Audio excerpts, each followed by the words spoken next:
Hello everybody and welcome to Dungeons and Drams.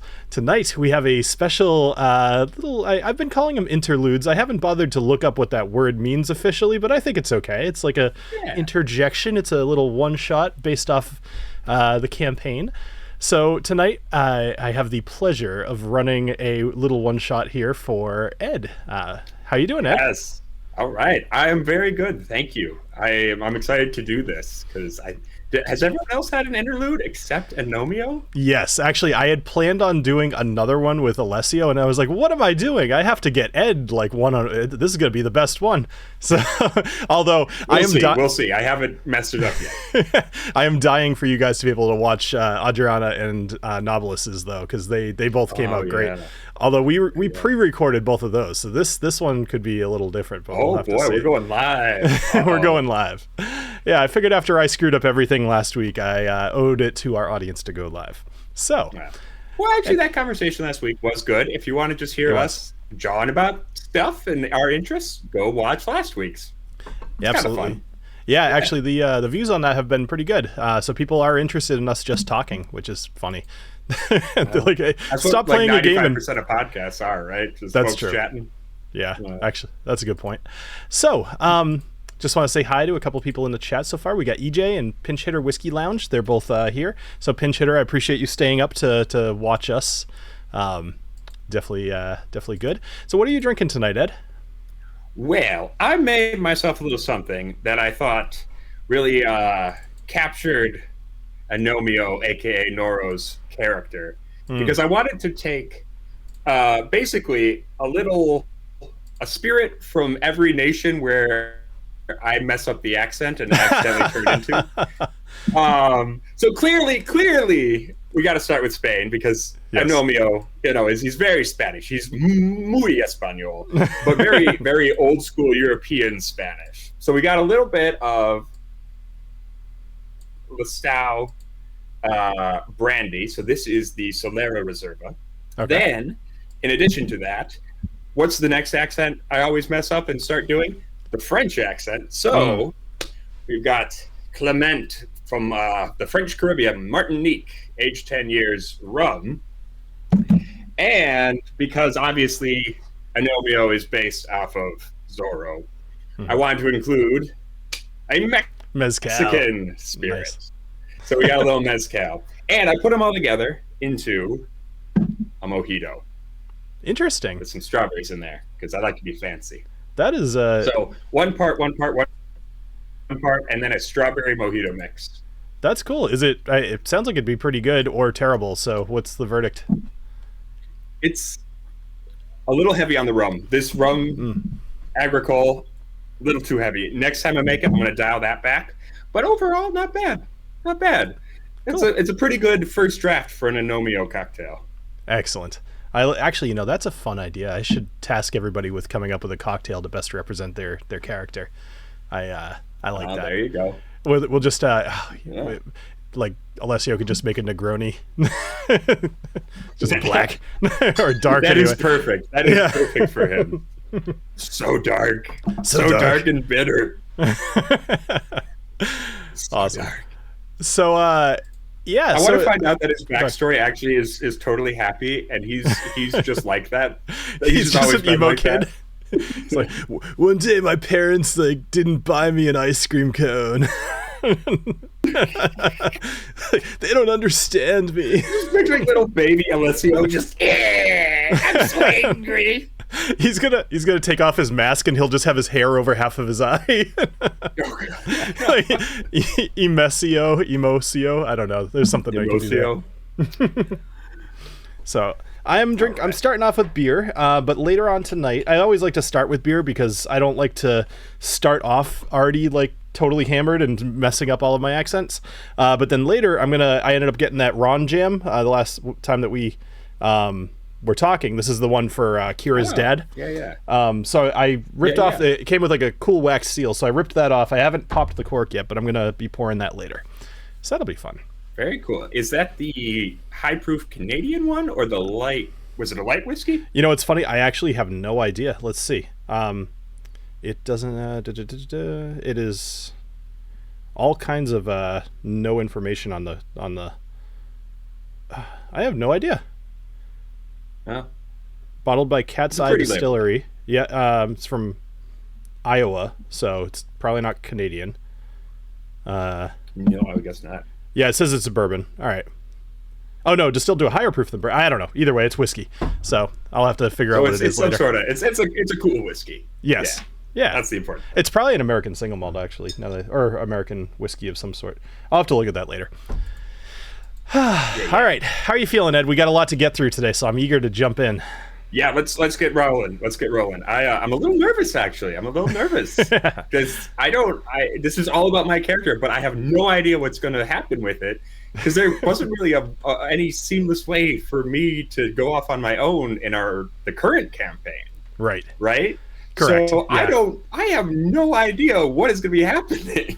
I will tell you, only because it's so far removed, there was an opportunity for you to have run into your antagonist.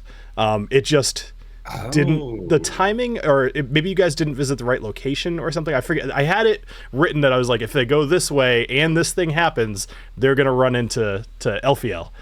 And possibly Catherine Zeta Gnomes. So yes. All right. Well, I'm excited. Let's get it. Yeah, this will be great. All right. So if you guys will remember, it's been a little while, but we are in a way starting off where Agnomeio is right now. So Agnomeio, you and your compatriots have strategized over how to enter the Sunstone Cavern. You make plans to leave in a couple of hours. So you sit down in a chair and you rest your eyes. It's been a long time since you've had real downtime with nothing else to do, and your eyes get heavy, and you begin to drift off as you think of your brother, which I actually did not ask you how to pronounce that. Is it Joaquin? No, Joaquin. It is Joaquin. Okay. No, I'm kidding. It's Joaquin. Oh, okay. I was like, Joaquin. I actually even looked up the pronunciation earlier, and I was like, I'm pretty sure it's Joaquin, but just in case I appreciate the jab. Anyway, all right. So your eyes get heavy, and you begin to drift off as you think of your brother Joaquin, your love, Catherine, and your old mentor, Don and Angomi. Sorry, Don Angomi, right? Like Angomi. Yep. I should have asked you how to pronounce all of these things. Yes. You blink and you find yourself back in Hobblehaven. The smell of hot rust fills your nose. The sound of pressurized steam, the ka-chunk of massive gears fills your ears. And the voice of your brother, sitting at the table before you, brings you back to a time before you ever donned the mask and took up the name of Gnorro. My old home. So, you and Joaquin... Smell of their rust and the tinnitus. So, or tetanus, whichever. Tetanus. So, oh yeah, we're both just doing this accent the entire night. It's gonna be awesome. So it's gonna change. It's gonna vacillate. We'll have to the people in the chat will have to keep track of how many different things we do. All right, so Joaquin, different accents, different nationalities. Exactly. All right, so Joaquin is sitting in front of you, and he's had quite a few drinks already. And he says, I just can't believe Dad's gone. That bastard Elfiel cutting corners to line his pockets. He picks up his mug and he downs it, and you note that he's getting pretty drunk.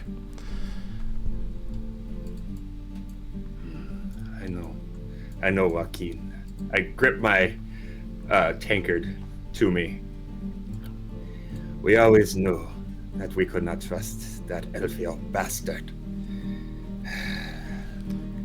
So as you guys are to us now to look after the family, to look after ourselves. Yes, and Mother will have to make sure that she is taken care of.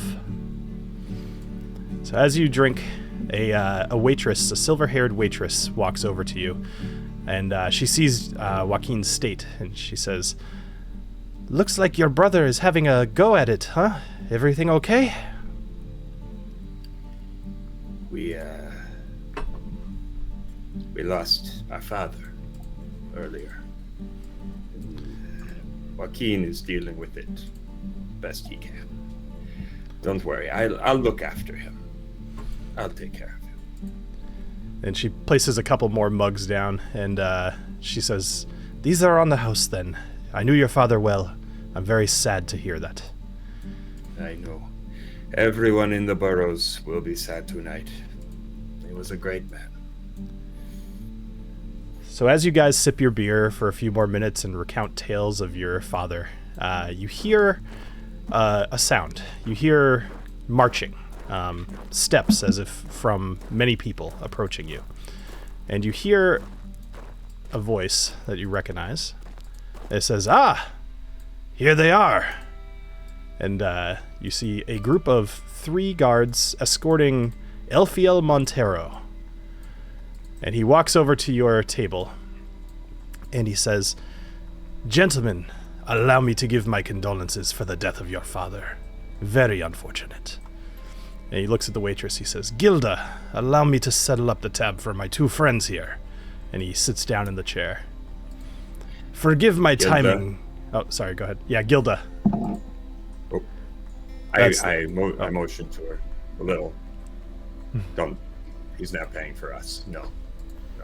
She gives you a nod, and then she kind of takes the opportunity to go back to what she was doing. She walks away.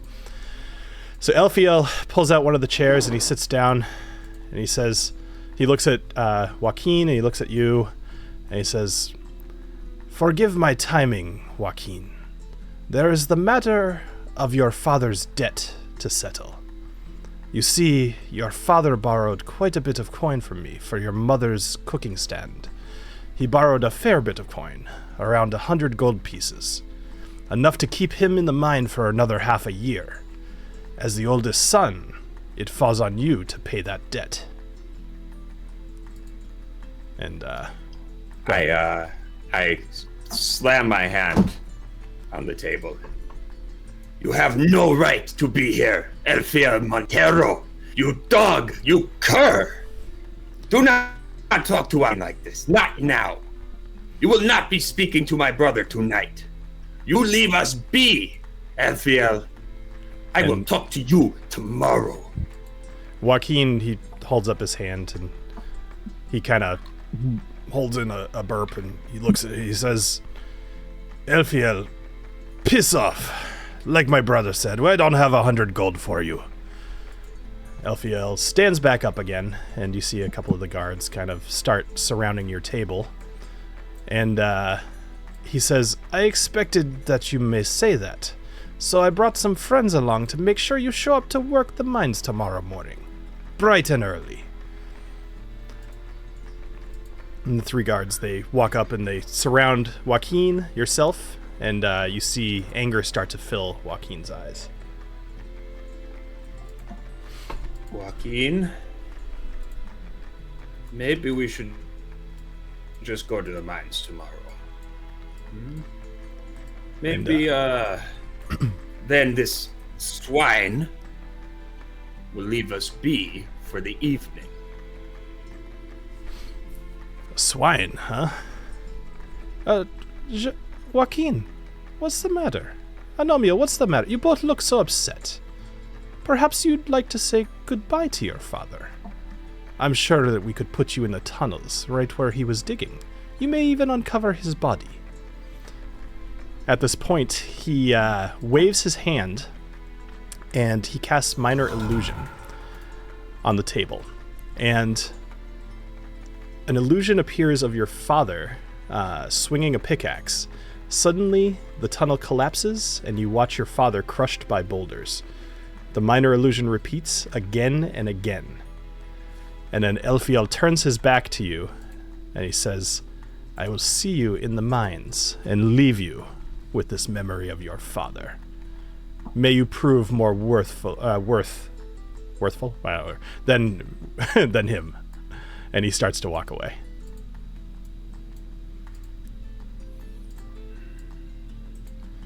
I grab a tankard off the table, and as he's walking away, lob it at the back of his head. Go ahead and just roll a d20 for me. Sure.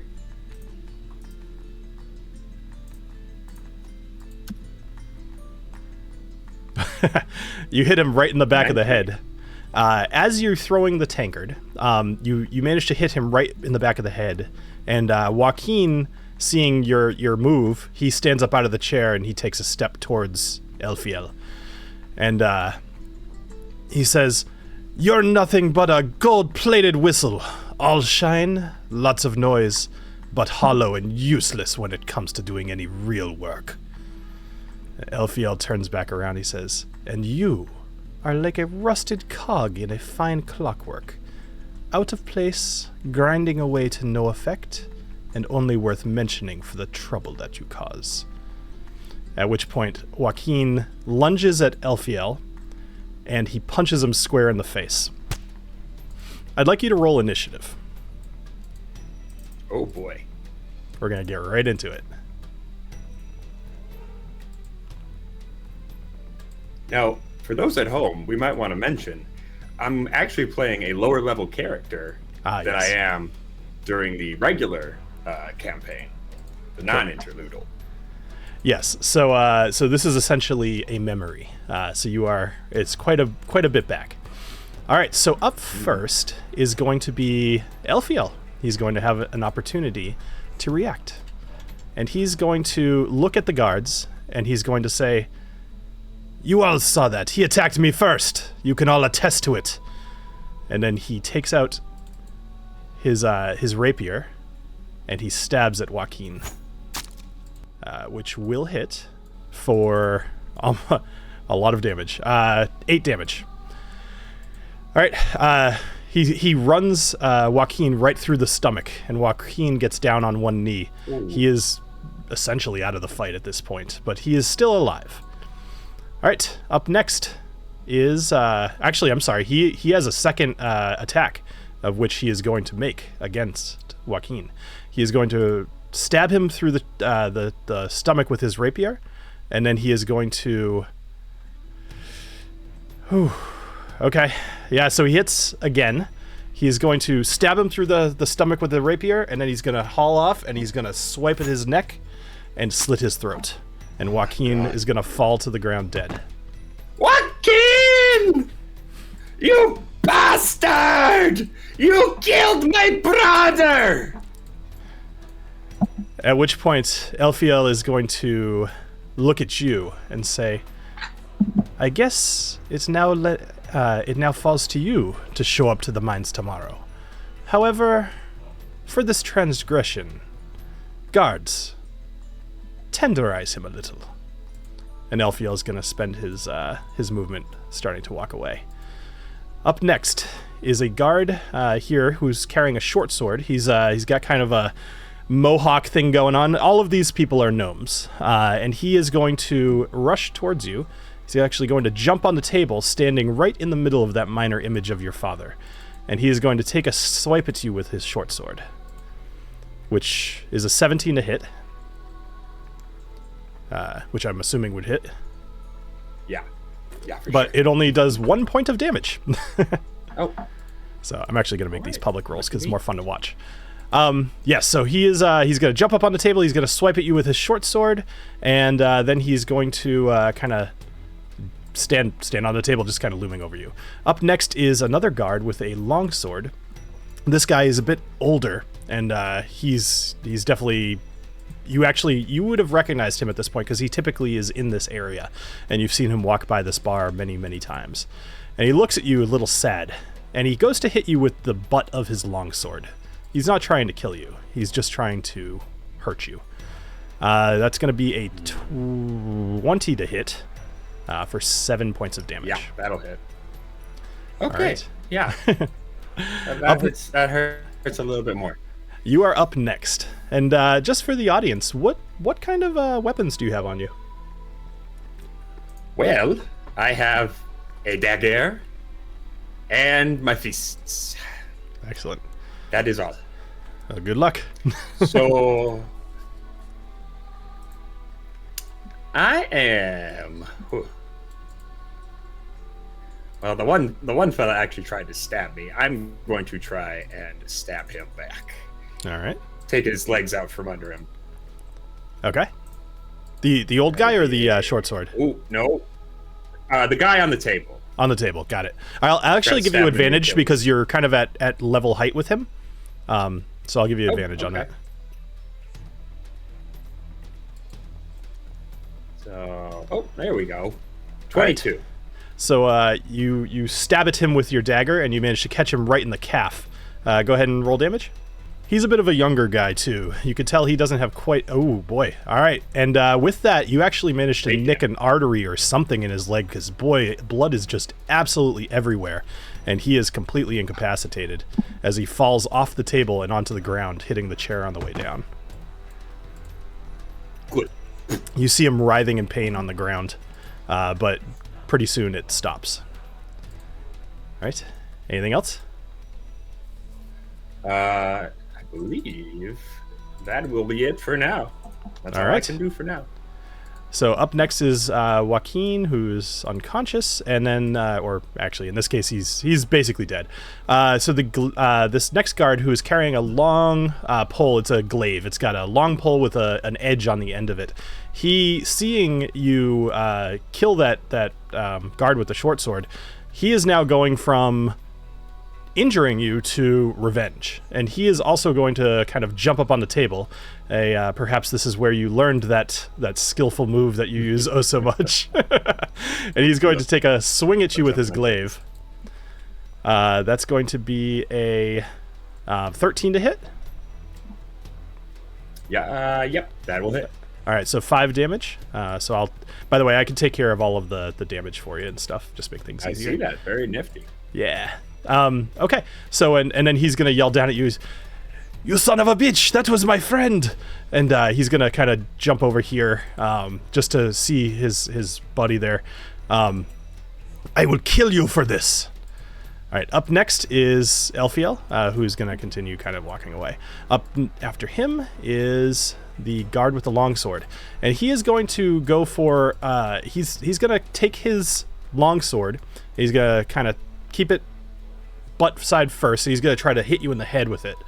However, as he goes to swing at you, you see a masked individual jump down onto the tent above you, bounce off of it, land on the table, and then quickly swing his rapier towards both of the guards that are remaining. He is going to make a quick intimidation roll.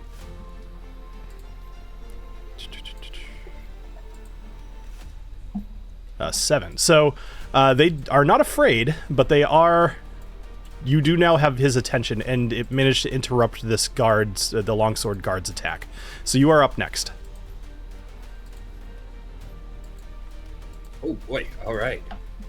Well, I think I am going to try to bludgeon the guy in front of me, the guy who's been just trying to hit me. I'm going to try to bludgeon him in the face. I'm just going to try to punch him with the dagger in hand. Sure. So I'm going to do an unarmed strike against him. Oh, I didn't make it automatic for you because I didn't want to get in your way. That's okay. I got it. Sorry. I also figured I'd be So rolling. an 18. So an 18 Ooh. will definitely hit. Yeah. And a 6. And All right. 6. So Bludgeoning. you take a massive swing, and actually you knock him right on his butt, and he is like loopy, and he's not unconscious, but he's you knocked his, what's the word? You rattled his cage. His block off? Oh, rang his bell? Exactly. You rang his bell. That's Yeah. what I was going for. Perfect. Seeing that this masked individual next to you, who you absolutely would recognize, mostly by reputation, he looks down at you and he grabs you by the hand. He says, "We need to leave. There will be a lot more guards very soon." And if you're going to go with him, then good, but it's up to you. I will run away with my masked friend. Yes, I will. With a fleeting glance back at Joaquin as we rush past.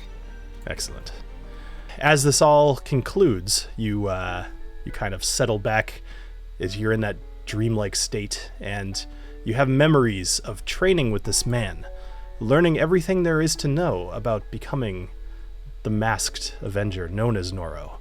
You learn how to fight with a rapier. You learn how to fight with a whip. And it is the day of your first real test, where you've been tasked with stealing an axe beak out of the stables within the local guard stable area. And we will go over there. So there's a few things to know here. So with this area, there are multiple different points of entry, and it will be completely up to you how you decide to do this. But you snuck past a few guards, and you're standing in front of a low-profile stable. The walls are brick and wood, and you need to get inside. Before you is a large door leading into the main building, and to the side, there's a dirt pen. Around the side, you could see some light, as if from a window or possibly another door, but it's hard to tell from here. You don't want to linger in this spot for long, as you'll probably be seen. Okay, and just so I know, the area behind me, is this like a well-traveled road? Or is this, is it pretty dead this time of day? There shouldn't be anybody around. So I probably should have made this more nighttime, but I didn't put lights, whatever. So at this point, it's nighttime. It's nighttime. Yeah, sorry about that. So it's nighttime. And although it is not a well-traveled road this time of night, typically it would be. And you definitely would imagine that guards will be patrolling this area. So... Okay. Remaining outside forever, probably not the best move, but at the moment you have eluded all of the guards and use your mask and your darkness and your stealth. Mm-hmm. And just for fun, darkness is not usually my thing, but I use it when I need to. And I wonder if anyone I know that will be important. This is what you look like. That is so rad! Oh, that is so rad! Oh, the mustache! Everything. Yeah! Oh, that's great. Awesome. And the Ursat's mask is awesome. Just yeah. All right. Awesome. So what would you like to do? Yes. I am going to start to move towards the pen. Okay. All right. So let's just make a general stealth roll to start off this whole thing. So that we can make some decisions.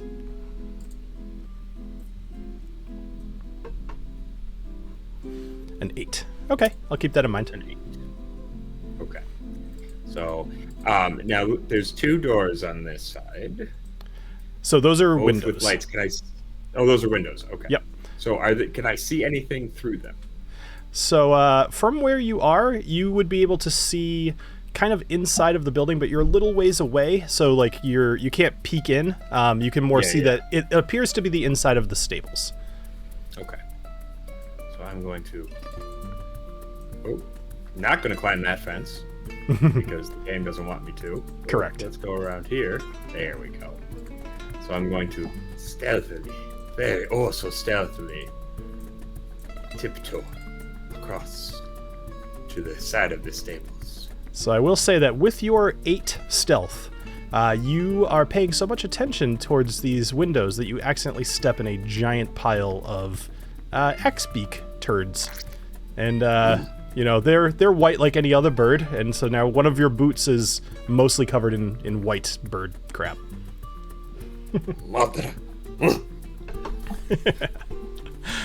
All right, so you get up to the window. Why don't you make a perception roll for me? Sure.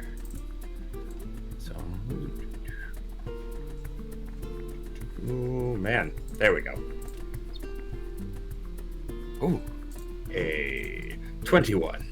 21. Very good. All right, so you kind of peek around, and I'll even open up the window for you, and you see that there is an axe beak right inside of this window. And you are staring right at the hindquarters of a giant ostrich-looking creature whose beak is actually flattened vertically in the shape of the head of an axe, thus its name. It's covered in feathers, It's a bit taller than you are. I believe that you're about 3.5 feet tall, or maybe 4 at the most. I don't quite remember, but it's taller than you are. And this is you know that these creatures are used as mounts, the way that larger races might use a horse. Okay. Well, I'm going to try to jiggle this window ever so carefully. All right. I'll either say a sleight of hand or a stealth roll, depending on if you are trying to... Well, sorry, let me put it this way. It is not locked, so you do not need to unlock it. But if you're trying to be quiet about opening it, then I'll have you roll stealth. Let's go stealth. That makes sense. Had to think that one through. Oh. Very nice. Look at me, so stealthy. Oh. Your former transgression of stepping in bird crap, notwithstanding, you are quite the stealthy man. And this is true, but that could not be helped. Yes, it has been a big part of your training over the last few weeks.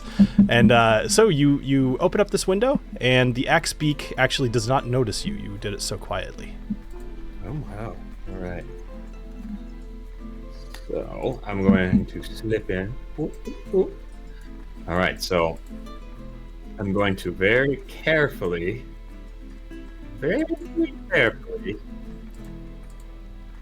Oh, before I do this, though, can I roll the nature to see what I know about axe beaks? Absolutely. What's their deal? There's a couple of things I'll have you roll, but let's start with nature. That's a good one. So go ahead and roll that.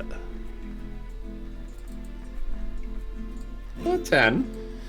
So with a 10, well, what are you trying to tell? Are you trying to tell like their temperament or things about them or like what they eat? Like what are you trying to learn? Because a 10 will get you something, mostly, but not everything. Okay. Temperament, yeah, exactly. How they, Yeah. So in the wild, they do like to flock, and so they will run as a herd. However, these are well-trained and domesticated axe beaks. They are very used to having people around them. However, you did sneak up behind this thing, and it did not see you, and it was sleeping. So I'd like you to make an animal handling check to see how it reacts to you essentially trying to calm it, as it is a little spooked. Okay. So unless, of course, you want to let it be spooked. That's up to you. No. Let's chill out. Let's chill out, buddy. Come on, buddy. It's all right. It's just Agnomeio. Oh, 19. 19. Look at me. No problem. My dulcet tones, they soothe the savage beast. So you managed to calm the axe beak, no problem at all. You've actually learned about them from your mentor, and he prepared you for just this situation. So no problem at all. The axe beak is calm. All right. As long as he is calm, I'm going to sidle up and take a peek out of this way. So what you see in this room is there are 8 very similar stables, the one that you're in, and 7 more. You're able to tell that there's a couple of axe beaks in some of them, but you can't see all of the stables from where you are. On both sides of this room are 2 double doors, very large, clearly meant to kind of bring animals in or out. One to your left and one to your right. All right. Well, so long as no one is in here, I'm going to try to check this door and see if it's locked. I believe. Sure. Well, this is the door that leads to the outside, as far as I know. That's a reasonable guess. Plus, you could see some moonlight kind of through the bottom of the door. You could tell that this one would go outside. It also appears to be locked from the inside. So, like you're staring at a deadbolt that is locked. Okay. All right. And this is like a big old barn lock kind of deal, like padlock. No, it's not really. It's not. There are guards all over here, so the need for just overlocking things is not as much, especially for something like a stables, where if there was a problem, you might need to leave very quickly. So this is more of like a bar, but you can also tell from the mechanisms that it could be unlocked from the outside, if like with a key or something like that. Yep. Or you could just something I can try. I'm gonna give it a little, keeping one eye over my shoulder, just ka-chuck. Sure. Roll sleight of hand. Unless, I don't believe you have lock picking tools or anything on you. No. So we'll go sleight of hand. Ooh, uh-oh. Well, 7. so you are on the inside. You are able to kind of slide it, but it's pretty loud. The door is now unlocked. Okay. I will quickly open both doors and pad back to my friend of the axe beak. Sure. So you open both doors, and you are greeted with a view of outside. Okay. I jump on the axe beak's back politely. Yeah. I don't want. This isn't like I'm taking it. I'm not being rough on the animal. We're PETA approved here. Except for all the pork Agnomeio eats all the time. And I jump on the axe beak's back and like, hurrah! Away, birdie! All right, let's make another animal handling check.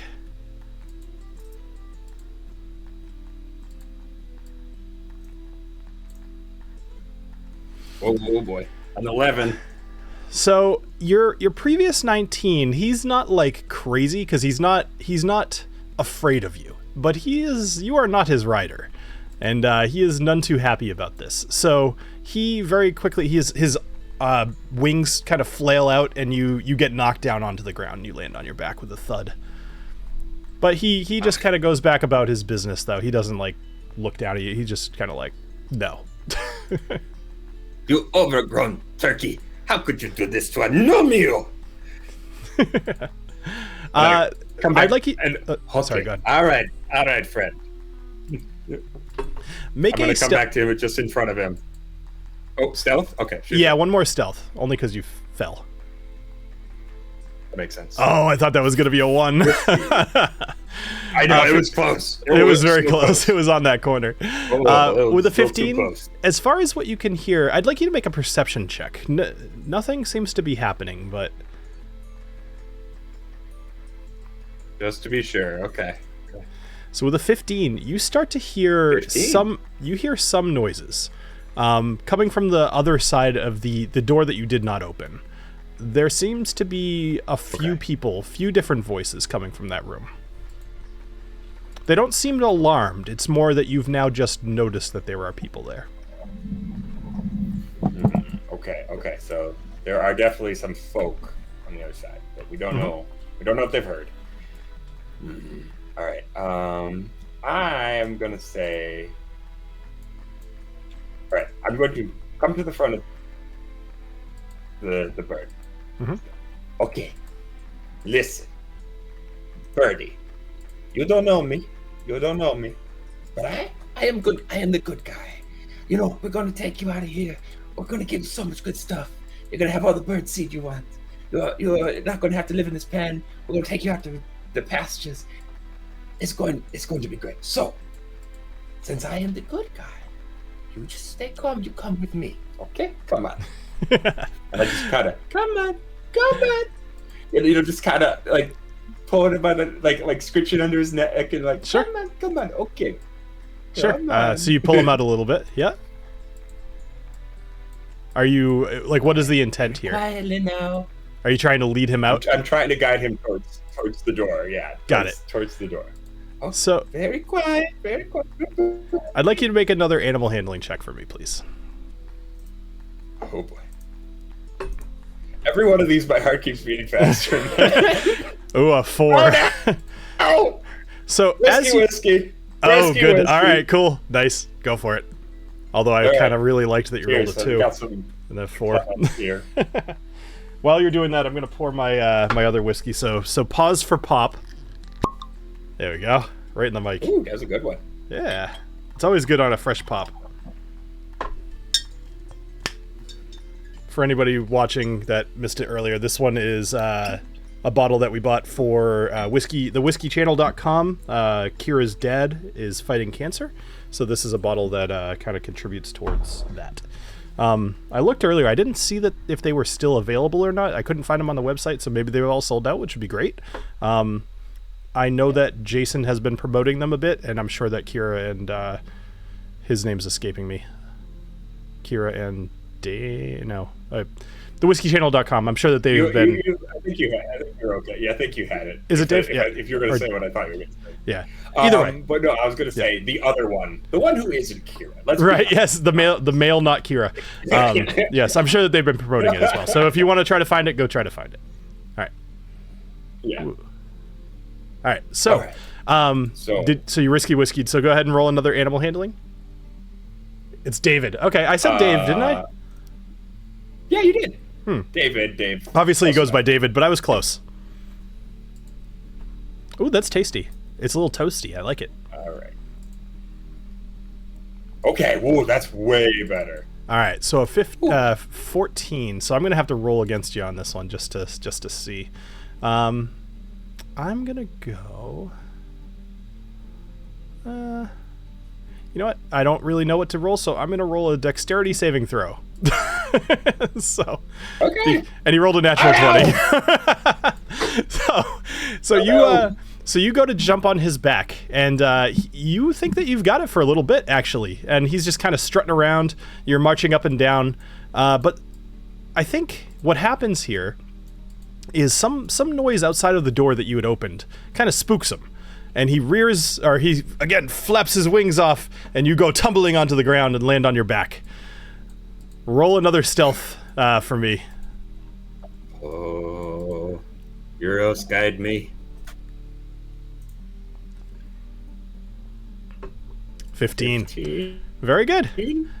All right. However, at this point, with a 15, I'm just going to roll against it because now this is the second time, and these people actually have they're proficient in. Oh, they rolled a 14 on their perception, so you got away with it. All right. So at this point, you see or you hear something walking through the door behind you.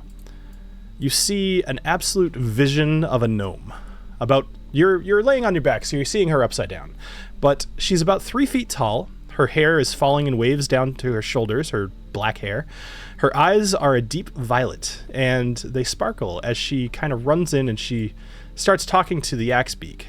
And she says, What's going on in here? What's wrong? And she sees you laying on the ground. And she says, Who are you?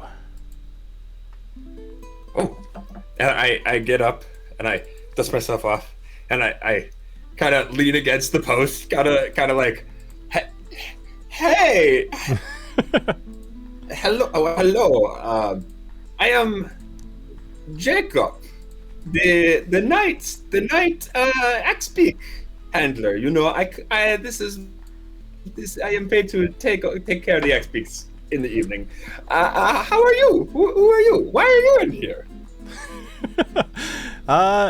I'll have you roll deception with a actually no, because she found you on your back, so I was gonna say advantage because that was actually good, but I'll have it equal out, so it's a straight roll of what is it, deception against her perception. Oh no. So she is going to say, well, Jacob, I would think a knight would be a little better at riding one of our steeds. What has you out here so late? Oh, well, you know, Tornado here, my buddy Tornado, he can't sleep without, you know, a bedtime story. Now, he is a big baby, aren't you a big baby, Tornado? You're such a silly Axebeak, you. Oh boy. So you know, I come out here. It's for him. It's for him. I'd rather be sleeping, you know, like a normal person, of course. But you know, I love the birds. I love them. I'd like to believe that, but that still doesn't explain the mask. And she walks a little closer to you. Would you believe I am hideously ugly? I would believe that. Well, see, there you go. You know, terrible facial scars. It's unpleasant for you, unpleasant for me. We just keep the mask on, huh? We just keep the mask on. No big deal. So you stand there, lie to my face, make a mockery of me, and then try to lie your way out of it. What what is stopping me? As she looks down, she has a rapier at her side as well. What is stopping me from pulling my sword and running you through as a thief?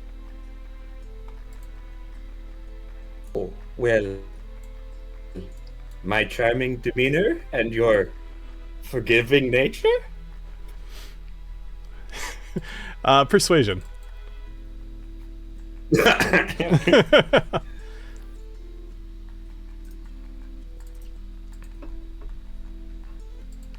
So she blushes a little bit, and she says, "Perhaps I shall let you live, but you need to earn it."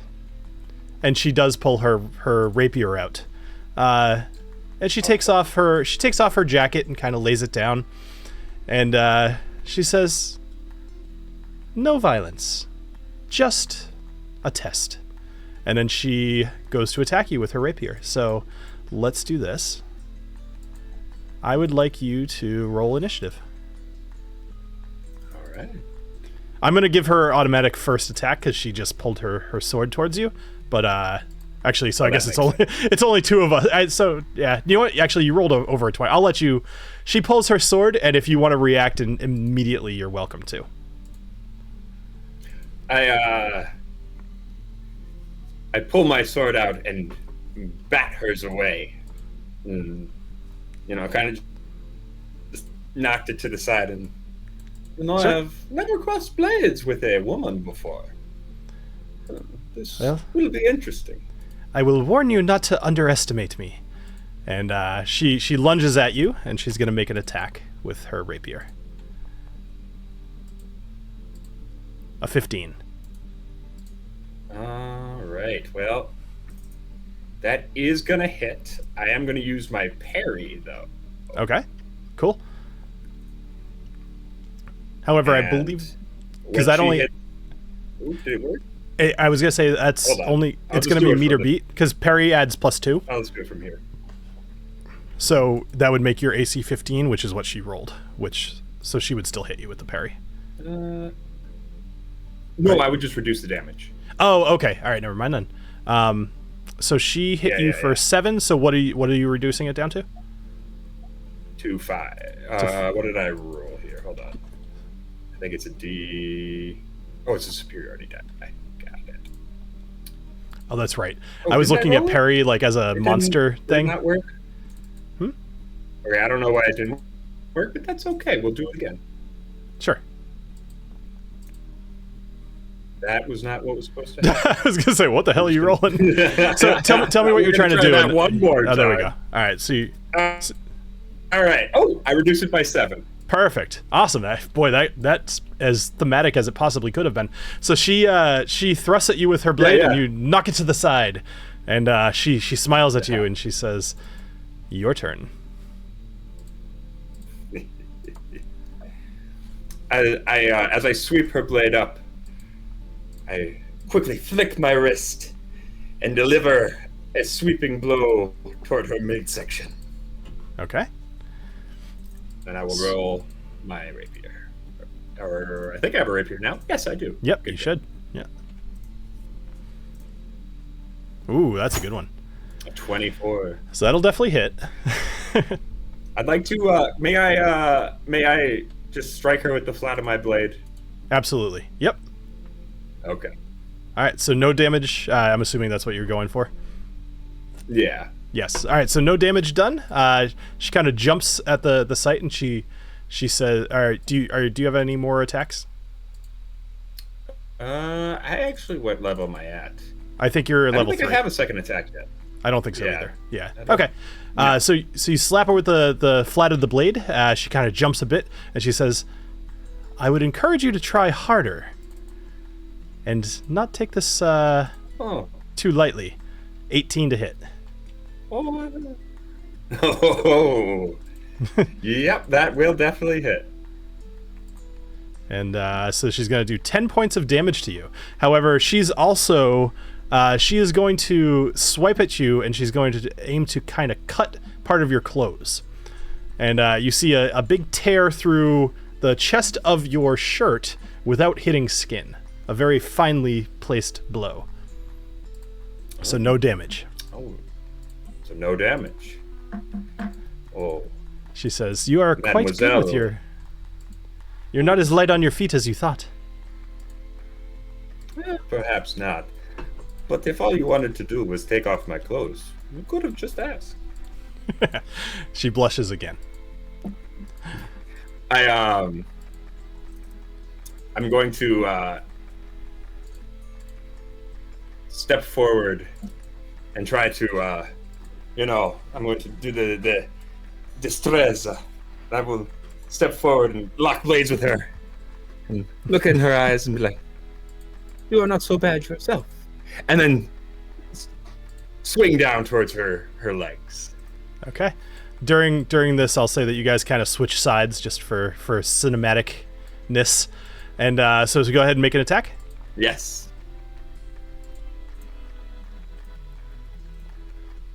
Ooh, nat 20. Excellent. So you take her legs out from underneath her, and she is now prone on the ground.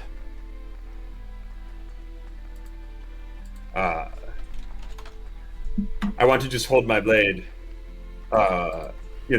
pointed at her, but, not like in a particularly threatening way. I don't want to be right on top of her. Just point my blade like, "Mademoiselle, do you yield?" And she, let's see. So she is going to use the disengage action, and she's going to say, "Never." She's going to swat your rapier away, and then in the same action, she's going to whack the axe beak on the butt so that it goes charging forward. And I'd like you to make a dexterity saving throw. All right.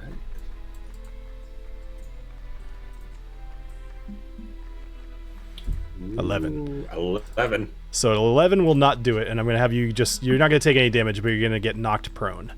So now you are both laying on the ground. She's going to use the rest of her movement to get up, and she's going to walk over to the other door, and she's going to say, "What was your name, by the way?"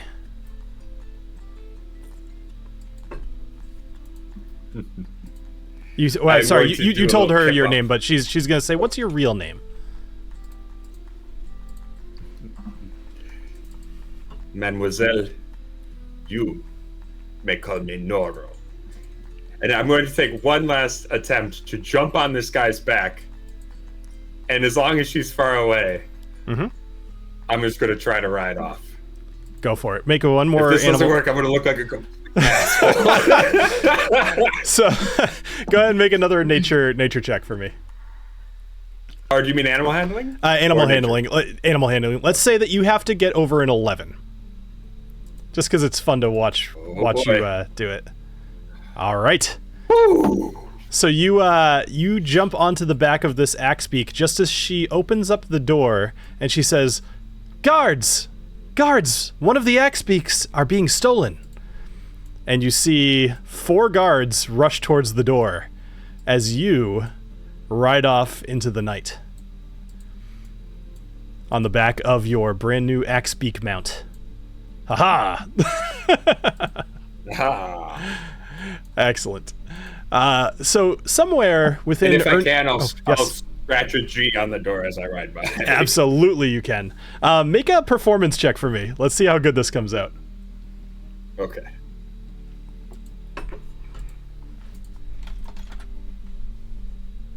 Seventeen. Perfect. It looks beautiful. There's hardly a sharp edge to it. You actually manage... You're like, waha, chicha, and a G. Perfect. Wow. So, the guards attempt to give chase, but you, being the masked vigilante and apparently expert axe-beak rider that you are, you flee into the night on your brand new axe-beak tornado. Somewhere in Urngorzuk, Agnomeio is asleep, snoring very quietly, and he smiles to himself. And your dream, you switch back once again to another scene.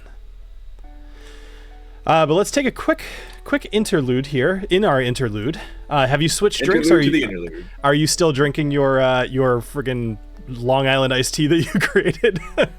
Your mojito. The Long Island mojito.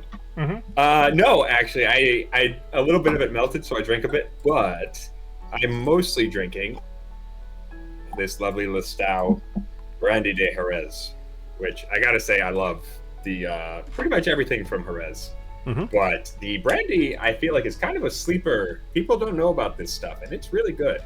Brandy, every time I've tried it, I'm always just like, yeah, it feels like it's deep, and I could go just as deep there as I could with whiskey. It's just not as popular, you know? Yeah. Yeah, for sure. I just think the, especially if you're a sherried Scotch fan, this is a good place to go for when you first start getting into brandy. So. Excellent. Yeah. So, are you ready for our last scene? Oh, of course. I am so excited. This has been amazing so far, so I'm so excited. I think you'll enjoy this one too. All right. So, we are going to come back. Oh, by the way, so this whiskey, by the way, it's a little young, but overall, it actually tastes pretty good. And for the money, I think it was only like $45 plus shipping. It's holding up. I will absolutely enjoy every drop of this bottle. So, yeah. Nice. Not a whole lot of notes, but just an overall pretty good whiskey. I feel like it would what would I even put this in? Like maybe a Manhattan if I was going to mix it. I don't think it would go as well with an old fashioned, but it's got like a little bit of a spicy note, so it kind of reminds me a little bit of of a Manhattan.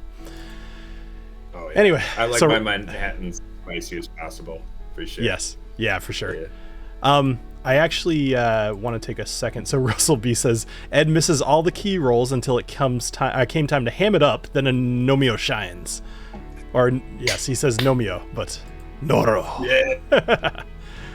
I'm also going to take Agnomeio, aka a hat upon a hat upon a hat. So many hats. So many hats. Since we're at a little break too, I'm just going to say thank you to our patrons: Mike, David, EJ, Paul, Martin, Steve, Tony Two Toes, which is always fun to say, Scott, and Scott MC. So thank you guys all for being patrons. If you're enjoying the episode tonight, consider going and checking it out. I actually just posted a book last week, which I would love to get more interaction with. But yeah, you guys got to go check that out, especially if you're a patron and you haven't checked that out yet. It's the book that Adriana picked up TaLin in her last episode, and yeah, it's worth checking out. I worked pretty hard on it. You did a whole lot of stuff, so go check it out. Okay, back to our episode. Go read that book. Yeah. All right. So you kind of fade back out of that memory, and like I said, you're smiling in your sleep, and one of the obsidian cloaks might notice you and just kind of be like, wonder what he's dreaming about, and you say, Catherine Zeta-Gnome, out of your corner of your mouth. So your dream takes you into the next scene, where you are inside of a castle.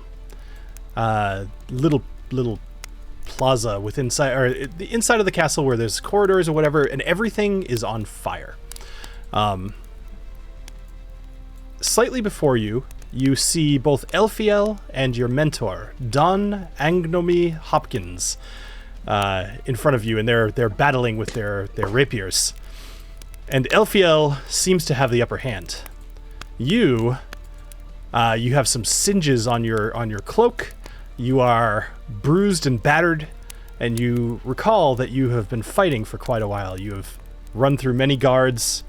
You are working your way through here, and you are attempting to rescue Catherine Zeta-Gnomes from being kidnapped by Elfiel Montero. Don Agnomeio Hopkins made an appearance you were not expecting, and as you run over to assist your mentor, from behind, you see the point of Elfiel's rapier go through his stomach and out his back. And you see a spurt of blood hit the ground and dribble out the back of him. He grabs the rapier in front of him and he drops to the ground.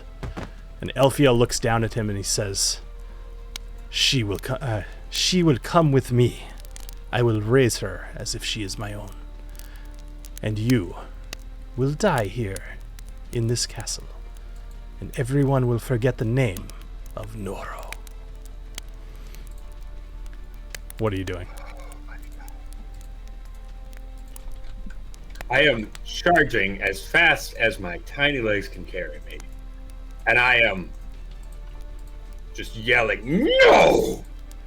No more!" And I'm leaping over my mentor. I guess I'll put myself here. Yeah. And driving my sword at Elfiel. No more! No more! You will take no more people from me! All right, go ahead and make your attack. Roll for initiative, but you'll have the first attack. Oh, initiative first. All right. Yep, and then I'll put you at the top. That's fine. Actually, you managed to roll better than everybody anyway. Hell yeah. Oh, so something to know. So being as how this is your dream, you in this moment are as powerful as Agnomeio is in the real world. You have all of your items on you. You have your whip. Your rapier, and as many hats as you can fit on your head. You are every bit the hero that you envision yourself, and your nemesis stands before you, and the lovely Catherine Zeta Gnomes stands next to him, watching her father die on the ground. Well, that's less fun, unfortunately. That's just... All right. So, making my attack... Oh, all right, 24. Great start. All right, so you swing it at Elfiel, and you hit. The damage. You do 13 points of damage to Elfiel. Excellent. All right, so go ahead. Oh, I was just gonna say I'm going to stab and then swing around and try to chop him in the neck. Okay. So I'll attack him again.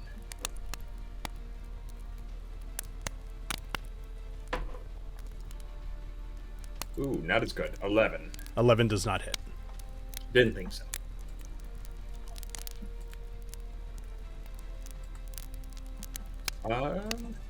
You know what? I am gonna... Maybe it isn't the smartest thing, but I am gonna go ahead and use my action surge, because I see red. You definitely should, yeah. I am death. I am blood.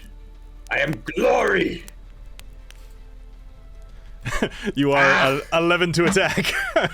I'm 11 to attack. That's too bad.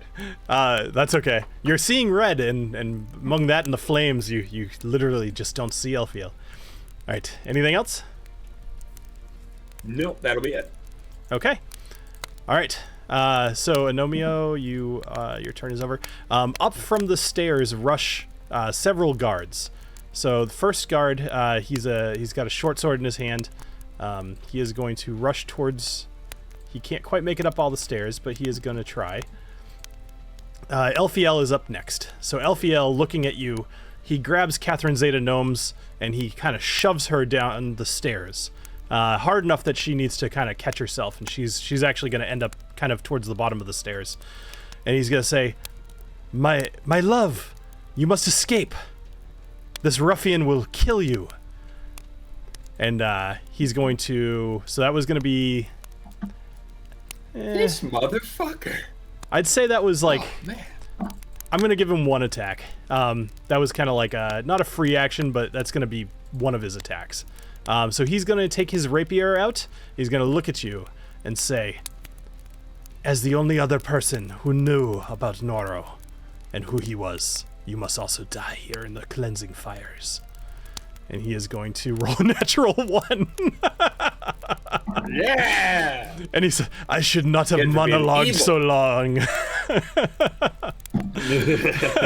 Alright. So, he was a little off balance from shoving Catherine Zeta Gnomes down the stairs. Up next is one of the guards, who is also going to start his way up the stairs. Actually, they're gnomes, so they only move 25 feet. So you have, let's just do this. So the guards are starting to make their way up the stairs, and Catherine is now past them. You have 6 guards and Elfiel between you and Catherine Zeta Gnomes. And it is now your turn. Okay. All right, I am going to grab off my sombrero of surprise. Nice. I'm going to grab. We're inside right now. I've been dying for you to use that item. Yeah. I'm gonna grab a slime ball. Okay. And I'm going to throw it right on this fella. Wait. Sure. Let's see if we can maximize this in a 10-foot. So I think if I throw it right here, I can hit most of these fellas. 1, 2, 3, 4. Yeah, I think so. So let's do this. So from there to do 10 feet, you'd be able to hit those guys. Okay. Yep. So the guy to the right and the guy to the bottom right will be safe, at least at the moment. Oh, and if we move it over, I'd just lose those two. So yeah, exactly. Okay, perfect. Yeah. All right. So remind me what that does. The slime ball. Upon throwing this ball, green goo will be spread in a 10-foot square centered on a point within range and turns into difficult terrain for the duration. When the goo appears, each creature must succeed on a dexterity saving throw or fall prone. A creature that enters the area or ends its turn there also has to do a dexterity saving throw or fall prone.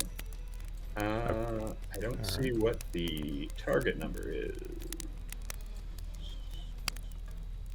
Oh, would it just be mine, I guess? Whatever mine would be? The escape DC? Or yeah. Yes, probably. We'll make it it'll be, I don't know what it is. We'll just make a strength DC of 12 to get out of it. All right. We'll figure it out later. Perfect. Yep. Cool. All right. So you throw that. Yep. You huck a slime ball and you're able to capture quite a few people in it. And then I am going to. That's actually my action, I think. Yeah, but that's okay. That's a pretty good action. It's gonna stop them. Yeah. So that is what I will do. Okay.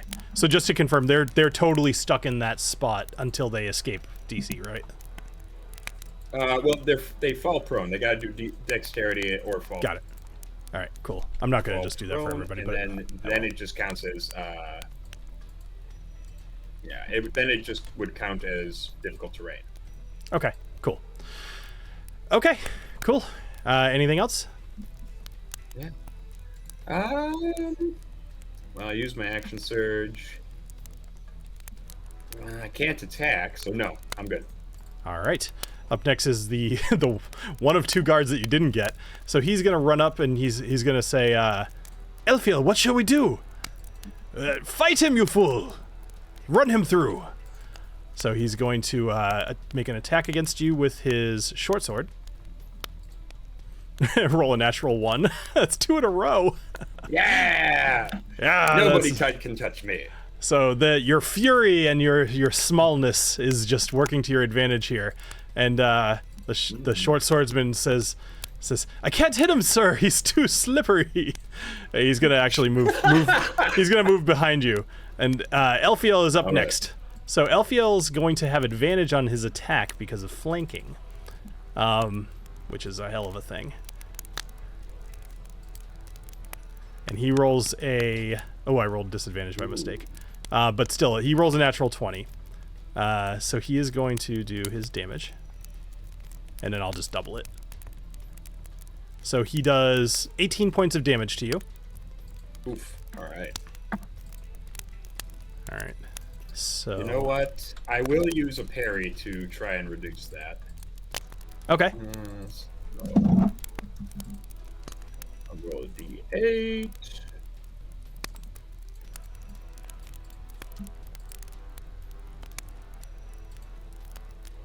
All right, so okay. By 3? Oh, okay, cool. So I'll give you +3. Okay, cool. So Elfiel, he makes it's 5. Sorry, superior die +2. +2. Got it. All right, so Elfiel takes out his rapier and he swipes at you a single time, but he actually is going to make another attack against you. Actually, no. He's going to take a moment, and he's going to make sure that you see it.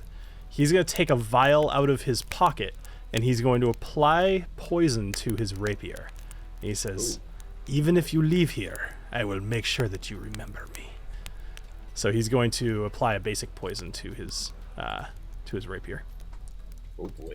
Which will do an additional 2 poison damage on any of his attacks going forward. All right. So up next is one of the guards in the situation. So he's going to make a strength saving throw to see if he can escape out of the goo. He does. So then he's going to use half of his movement, which is only 12.5 feet, which I'm going to just round that down to 10 feet here. So he doesn't quite make it up to you. And actually, does a glaive have 10 feet of... It is 10 feet. Awesome. Oh, all right, so he just happens to be able to reach you with his 10 feet of glaive, and he's going to attack. I cannot hit you to save my life. No, you cannot. He rolled a 9. Oh man, I feel like every time there's a situation where it's like, oh, this could be cool, it's like, oh, miss. All right, yeah. All right, so I'm a tank of a dude. Little dude. That's true. So the next guy, he's a longsword guy. He's going to kind of push through Elfiel. You're getting completely surrounded at this point, and you're seeing Agnomeio Hopkins. His body, you can kind of tell it's starting to the heat is starting to get to it a bit. He is very much dead though on the ground next to you. But your mentor there is laying there, and as he is... Oof, hold on. I'll resolve that in a sec. So as he is dying, he takes his hat, and he grabs it, and he holds it up to you. He says, "Avenge me, and help the people. You are Gnorro now." And at this point, this is where you got your hat. Yes. You place it on your head, and I'm going to give you inspiration on your next attack.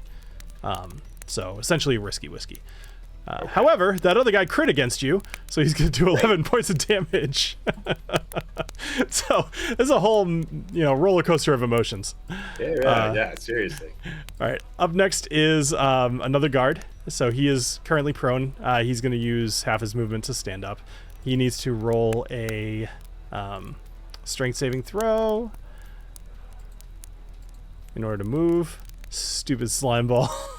Yeah. He also, so he's going to just kind of crawl his way up the stairs. He's only able to make a couple of spots. And then this guard with the glaive, he is going to also have to roll so many saving throws. All right, so he does not make it. So is it that they're completely stuck unless they get that? No, they're prone, and then they have to, if they end in there, then they have to roll again to see if they fall prone again. Got it. Okay.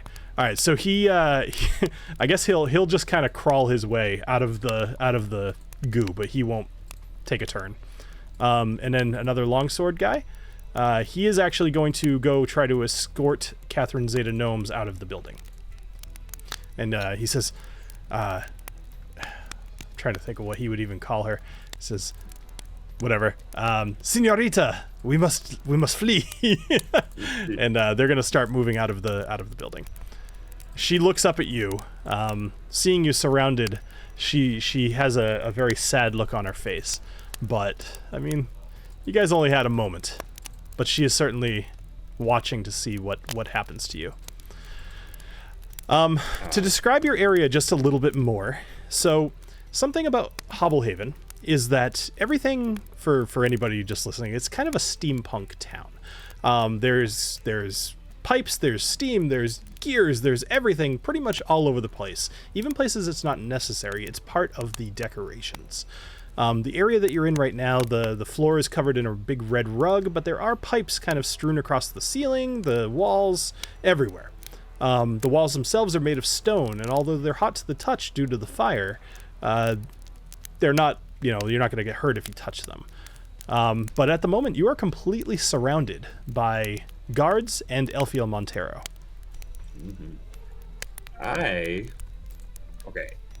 I'd want to disengage. And then try to move. So here. So disengage and then move to there. Here. Okay. And I'm going to bound down these steps. Sure. I will also tell you, it doesn't come across very well on the map. The stairs that you are on, if you go down like one more block, you could probably jump off into this other corridor. So I would say like right about here is where the steps start separating from the upper floor. Okay, I see now. So you could jump down there if you wanted to. Not saying you should, just it doesn't come across on the map. Got it. Yeah, so I'll move up to here. And then throw myself. Yeah, I can't even see down there, but somewhere. Oh, okay. Somewhere. Yeah, there it is. Okay. Is that what you want to do? Did you want to jump down? Yeah, that'd be perfect. Cool. Yeah, I didn't really think that you might do that. Otherwise, I would have made a different kind of wall. But oh well. All right. So you kind of run. You kind of swirl your sword around you, and you knock all of their rapiers and longswords and glaives away, and you dash and jump down the stairs. Very heroic. Very heroic. Down where you are, there is no fire at the moment. There's a large table to your north, some candelabras that are lit, and a couch to your south, and you see Catherine Zeta gnomes being escorted by the guard out the door. Fight back! Fight back! Where's the fire? All right. Well, that'll be my turn because I disengaged and I jumped. So sure. All right. So now the guards are looking back at your pile of goo on the stairs and realizing how they'd have to run through it again. This first short swordsman, being a young guy, he sees what you do and he's going to attempt to do it himself. However, he'll be able to make it. But he is going to have to make... come on. Yes, I know that it collides with the wall, and you're going to do it anyway. All right. He is going to have to make an athletics check to see if he... acrobatics. To see if he falls. And he sure does. So what you see is this very ambitious short swordsman. He sees what you did, is envious of what you did, and goes and dives through the very small hole at the top of the stairs where the wall is just starting to leave. And he forgets to kind of land on his feet and instead just belly flops onto the floor. I'm going to actually have him take a point of damage for that. But he is prone right at your feet. All right. Just looked down at it, just like, hey. So Alessio, seeing this, he's up next. He's actually going to kind of go to the side where the goo wasn't, and he's gonna start to just walk down the stairs, very confident. He can only make it about 3/4 of the way down the stairs. Just to save time, the rest of the guards, various ways, make their way. I'll just say that they all make it about halfway down the stairs because of the goo, and we'll just call it that. All right, you are up. All right. I am going to... I will say that from your current position, other than how you could hear them, you actually can't see many of the guards. Okay. I'm going to run up to there, and then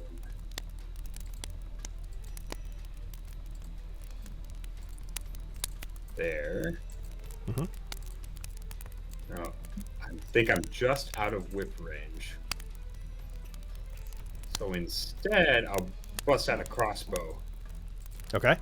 My hand crossbow, and I'll shoot a bolt at Alessio. Cool. All right, go for it. I like it. And take this attack with advantage because of that inspiration that I gave you earlier. Oh yeah. Nat 20. Good time to do it. All right. Come on, baby. Big damage. 10. Not bad. All right. So you place a bolt. Where does it hit him? Oh, I want to hit him just like dead in the chest. Just Straight in the close to the heart as possible. Sure. So he's wearing a breastplate at the moment. However, you're able to find a spot just where the armpit kind of opens up, a little point of vulnerability, and you're able to put a crossbow bolt right into his side of his chest. Yeah. You see him take a moment where you could tell it. You kind of maybe hit his lung or at least knock the wind out of him, and he kind of goes down to one knee for a second. I'm going to consider him prone for the moment. Okay. Anything else? Awesome. Oh, I could do that again. I'm just gonna shoot him while he's down, just like. Sure. That'll be with advantage because he's prone. Yeah. All right. Good move. No reason not to. Just like. You rolled a 6 on both dice. Yeah. It's funny. I swear that happens like every time. So that does not hit him. So, he goes down to his knee unexpectedly as you sail another bolt right over the top of his head. Yeah. Okay. Anything else? All right. That'll end my turn. All right. So you see this the short swordsman. He stands up from prone. And he just kind of like really just gimpy leg kind of just starts walking back towards you. And he's happy he wasn't able to make it to you because he's still kind of shaking it off a little bit. Alessio Montero is going to stand up. He is going to stand up and then use the other 10 feet of his movement to make it to you. At which point he is going to make 2 rapier attacks against you. The first one... 14 misses. All right. Yep. And then a second one. A 9. Have I hit you yet? Yeah. Once or twice. Sure. All right. So Elfiel, he goes to take a swing with his rapier, and that crossbow in the side of his, it just like a sharp pain, and he just stops his swing short, and then he makes a half-hearted attack with the other side, and he's not into it, but you see him actually, he pulls the crossbow out of his armpit. He kind of shakes it off, and he says, "I will kill you here. You will never leave this place alive." And then he points to the guard, and he says, "I told you to get her out of here unless you want to suffer the same fate as this little pissant here." In response to his missed attack, I'm going to use my riposte. Nice. To strike back at him. Okay. So that'll allow me to make a rapier attack. Mm-hmm. Oh, not with advantage. My bad. Just normal. 6. That's fine. Yeah, 16. So 16 will hit. Right, and then I'll do damage, and I'll add a D8 to it. Just while he's talking, I'm just gonna shut up. Nice. So you do an additional 18 points of damage 18. to him? Nice. Yep. All right, excellent. So Alessio Montero has a very specific feat. It's not a good one, but I felt it was thematic. So it's called Brave Deceiver. Now he has advantage on saving throws against against being frightened. However, when he's below half his hit points, he must make a DC 10 Wisdom saving throw at the start of his turns. On a failed save, he becomes frightened because he is ultimately a coward. And if he's frightened, that means he has to try to run from you. So we'll see what happens on his next turn. All right. So the one of the guards with the glaive, he's going to get between you and Elfiel. He's actually going to push Elfiel kind of out of the way, and he's going to make a glaive attack at you. With advantage because of flanking. Sorry. Half the time I forget, but that's all right. 11 would miss. All right. Mm-hmm. So he's going to continue to kind of move past you, though. All right. So the long swordsman, he's way up there. He's like having trouble on the stairs. He's not going to be able to make it to you this turn. However, the next long swordsman will be able to make it to you. And he's going to make an attack against you as you're starting wasn't he prone? He was, but you're right. I should roll for it, but he was still more than he was about half of his distance. I will roll just to see if he falls down again. What was it? Straight saving throw, and I said a 12. Which he rolls an 8. Okay. So, whatever. He didn't hit you anyway, but I'll put him a little further away from you. Good call. All right. Up next is another that was the same longswordsman. The glaive guy. So, what he's going to do... He is going to... what the hell is he going to do? These guys are... They're here to defend Elfiel. They're not necessarily here to kill you, but they're also going to follow orders. Elfiel's hurting, so what are they going to do? I'm going to say he's going to... He can't even really push past. He's going to head down towards... Yeah, he's going to head down towards Catherine Zeta Gnomes, and he's going to help to escort her out. Which is going to include this longswordsman and Catherine. So, Catherine is going to... Let's see, she has... Okay, this is what she's going to do. She's going to look at Elfiel, and she's going to say, I beg you, let him live. This is no way for a hero to die. And she's going to attempt to cast Charm Person on Elfiel. And let's see how that goes. So he has to make a saving throw of Wisdom. He rolled a natural 20. Of course he did. And he's going to yell at the guard, say, I told you to get her out of here. What are you still doing here? And he's going to look kind of cowardly, and they're both going to try to spend their next turn getting her out of here. But she tried, which I'm going to say gives you another inspiration, seeing that she tried to save your life. All right, and it is now your turn. Okay. I am going to disengage again, and I'm going to run to her. Take my hand. We need to go. Run with me, Catherine Zeta Gnomes. I'm gonna say give me a persuasion check with advantage. Like, she definitely wants to go with you, but she's also considering her situation. If it doesn't work with you, she'd be giving up a lot.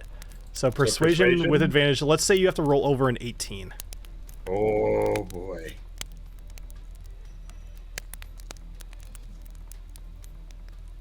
Ow! And she holds your hand for a moment, and she looks you in the eyes, and she just says, I can't go with you, but run.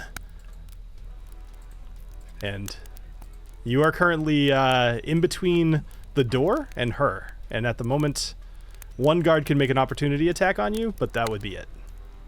What are you doing? I'm going to stand and fight.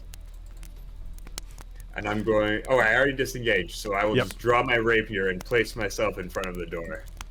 Excellent. All right, so this guard right here is going to make an opportunity attack on you, the glaive guard. That's his reaction, which is going to hit.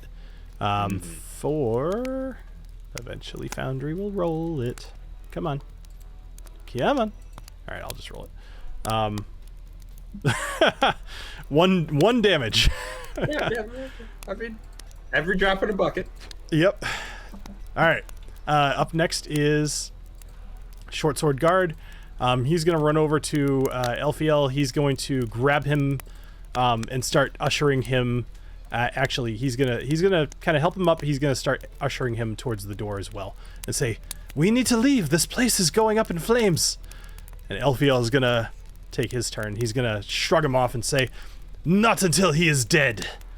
And he's going to rush back down to you and make a couple more rapier attacks. Although you are away from other people, so he does not have advantage. A 24 will definitely hit. It will. I might as well use my parry again. All right. So it's going to do... rolling, but that's... It's going to... No, I rolled a... I think you rolled a 3, right? No? Did I? Oh, maybe I did. I'm just not seeing it. I don't know. Either way. So we'll reduce it by 3. So you take 4 damage. All right, so then he takes another rapier attack against you. A 16, so 23. which... Oh, this hasn't been recording my report. Oh, there we go. So that's going to apply another 5 damage to you. Okay. So you are now about at half health. Looking at him, he seems to be pretty low. He's a little less than half at health. You can see that wound underneath his armpit really is getting to him. And his guards are begging him to let them escape and to leave you be to escape. But this glaive guard is going to come over and he's going to say, well, if we can't leave until you die, then you must die. And he's going to take a glaive attack against you for 12, which is not going to hit. He's going to look very disappointed in himself. All right. So, and then this longswordman can't reach you. They're starting to make a kind of a cocoon around Catherine Zeta Gnome. This guy is going to no longer be prone. He's going to stand up and he's going to make his way around. You are once again completely surrounded by bad guys. This guy with the glaive is going to make another glaive attack against you with advantage because of flanking for 21. So that will hit. Yep, that will certainly hit. And you are going to take 9 points of damage from that. Okay. So they're wearing me down. They sure are. Yeah. One more. That was not what I meant to put in. One more long swordsman. He sees that you are... Actually, what are you at? You're at... you still have 34 hit points. It's quite a bit. He's going to make another attack against you with advantage.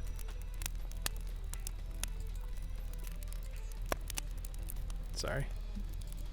I always forget the button to hit for advantage. I think it's Alt, but whatever. Does 16 hit you? It does not. Okay. All right, so neither one of his hit you. So, at this point, it is your turn, and this will be the last round that we do here. I'm going to throw myself bodily at Elfiel, screaming, and drive my rapier through his neck.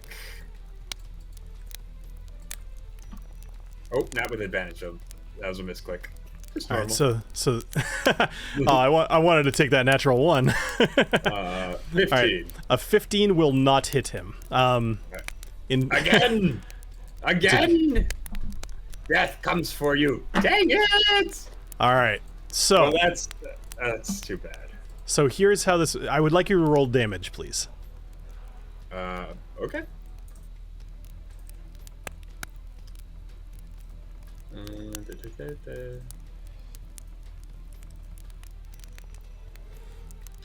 Eight.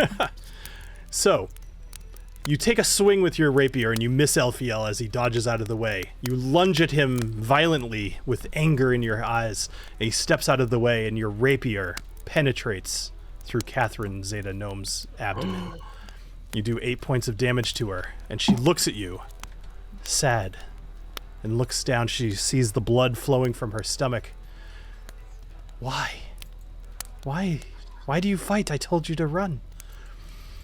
And at this point, knowing you feel the heat on your face, you feel this surrounding, this impending doom around you, and your brain doesn't remember what happened at this point, and you find yourself waking up once again within Erngor Zuik, surrounded by dwarves, and you wake, realize it was all just a nightmare and a thought of what could have been. And that will end Agnomeio's interlude. Oh, man. Oh, man. Awesome. Nicely done, though. I mean, honestly, you were fighting off a lot of guys, and I expected you to run sooner than you did, so you did well. No, that oh my gosh, that ending, that way to stab your girlfriend in the guts. Yeah, no, you that was perfect. That was a perfect way to handle that one, because that is heartbreaking. Oh my gosh. So I'm gonna give you a chance as Agnomeio to tell me what really happened, and to tell the audience what really happened in that moment. Everything up until that moment was accurate. You were surrounded. The place was on fire. Your mentor had died. Catherine was escaping with Elphiel not mortally wounded, but pretty well wounded. You had crossed blades, but you were outnumbered and outgunned. What really happened? What really happened? Well, you're just going to have to tune into Dungeons and Drams to find out. But I want to know. I mean, I totally know. Awesome. Well, thank you everybody who joined us here tonight. This was great. I'm glad that you finally got an interlude yourself. Yeah, probably won't be awesome. your last one. And make sure to join us next week, where we will be going into the Sunstone Cavern, and I promise much more fun to be had there. Although probably less Spanish accents. Probably, only one. Probably. Most likely, betting odds. All right, everybody, have a great rest of your night, and cheers. Cheers. Half the time I have an empty glass, so I hide it with my hand. But I know, I've done that too. But all right, cheers, everybody. Bye.